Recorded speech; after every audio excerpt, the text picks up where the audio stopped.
اسی طرح حدیث پاک میں ہے سیدنا فاروق اعظم رضی اللہ تعالیٰ عنہ کو آقا علیہ السلام نے مانگا تھا.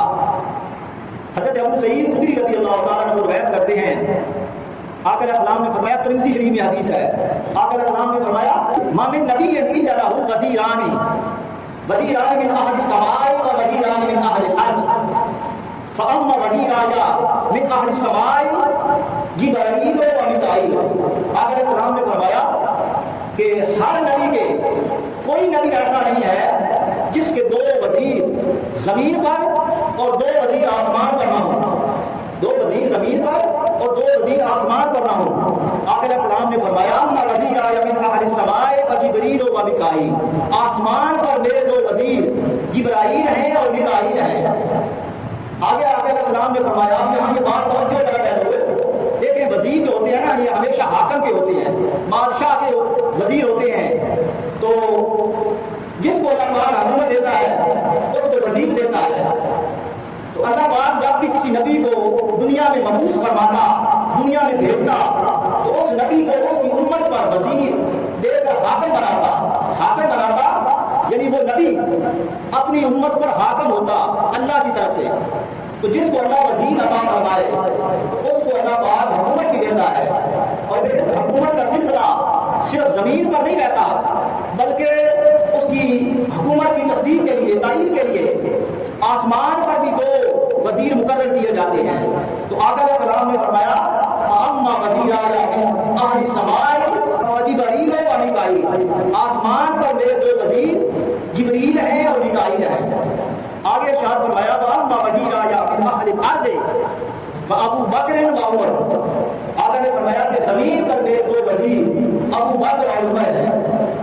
اب سیدنا صدیق اکبر کو اور سیدنا فاروق اعظم رضی اللہ تعالیٰ عنہ کو اللہ تعالیٰ نے آقا علیہ السلام کی حکومت مصطفی کے وزارتیں عطا فرمائیں, اور حضرت جبریل امین کو اور حضرت میکائیل علیہ السلام کو آسمانی وزارتیں عطا کی گئی آقا کی حکومت مصطفی کی. حدیث پاک میں ترمذی شریف میں حدیث ہے, امام احمد بن حنبل, امام ابن حبان, امام حاکم, امام بزار اپنے مسند میں روایت کرتے ہیں. حضرت عبداللہ ابن عباس رضی اللہ تعالیٰ روایت کرتے ہیں آقا علیہ السلام نے فرمایا اللہم اعز الاسلام, اللہم اعز الاسلام بأبی جہل ابن ہشام اور بعمر ابن الخطاب. آقا علیہ السلام نے فرمایا باری تعالیٰ اسلام کی بہتری کے لیے, اسلام کی عزت کے لیے, اسلام کی عزت کے لیے میں تجھ سے 2 نام تیرے سامنے رکھتا ہوں. اے باری تعالیٰ اسلام کی عزت کے لیے تیرے سامنے میں 2 نام رکھتا ہوں, عمر ابن خطاب اور عمر ابن ہشام. ان 2 میں سے ایک عمر کو اسلام کے لیے دے دے, ایک عمر کو اسلام کے لیے دے دے تاکہ اس سے اسلام کو عزت ملے. دیکھیں بعض لوگ وہ ہوتے ہیں جن کو اسلام کی وجہ سے عزت ملتی ہے, اور بعض لوگ ایسے ہوتے ہیں جن کی وجہ سے اسلام کو عزت ملتی ہے. تو سیدنا فاروق اعظم رضی اللہ تعالیٰ عنہ وہ شخصیت ہے کہ جن کی وجہ سے اسلام کو عزت ملی.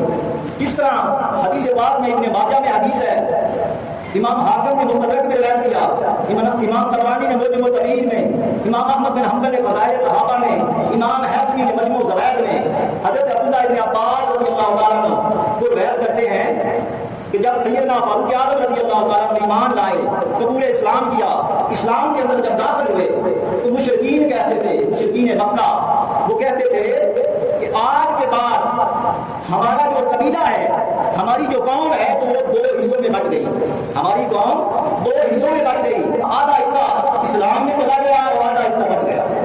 یہ مشرکین مکہ کہتے تھے. ایک عمر کے ایمان لانے سے مشرکین مکہ کہتے تھے کہ آدھا حصہ ہمارا اسلام میں چلا گیا. تو یہ وہ ہے اسلام کو عزت ملنا, جس سے اسلام کو عزت ملی سیدنا فاروق اعظم رضی اللہ تعالیٰ عنہ. آپ نے جب اسلام قبول کیا تو حضرت عبداللہ ابن عباس رضی اللہ تعالیٰ عنہ وہ روایت کرتے ہیں جب آپ نے اسلام قبول کیا تو حضرت جبریل امین آقا علیہ السلام کی بارگاہ میں آئے, آ کے عرض کیا آقا آج اسلام قبول کر لیا عمر نے, اور عمر کے اسلام قبول کرنے پر آسمان پر آسمانی مخلوق خوشیاں منا رہی ہے, ایک دوسرے کو مبارکبادیاں دے رہی ہے. تو یہ وہ ہے اسلام کا عزت پانا سیدنا فاروق اعظم رضی اللہ تعالیٰ عنہ کی وجہ سے. وہ سیدنا فاروق اعظم رضی اللہ تعالیٰ عنہ جن کو آقا علیہ السلام نے مانگا تھا اللہ رب العزت سے کہ باری تعالیٰ عمر کے ذریعے اسلام کو طاقت عطا فرما. پھر اللہ تعالیٰ نے آپ کی اس دعا کو قبول فرمایا. پھر عہد فاروقی میں مغرب سے لے کر یہ چائنا کے خطے اور یہاں تک کہ یہ آپ کا صرف پاکستان، یہاں تک عہد فاروقی میں حضرت فاروق اعظم رضی اللہ تعالیٰ کے دور میں اسلام کے جھنڈے لہرانے لگے. اللہ پاک نے حضرت سیدنا فاروق اعظم رضی اللہ تعالیٰ کے ذریعے اسلام کو عزت عطا فرمائی.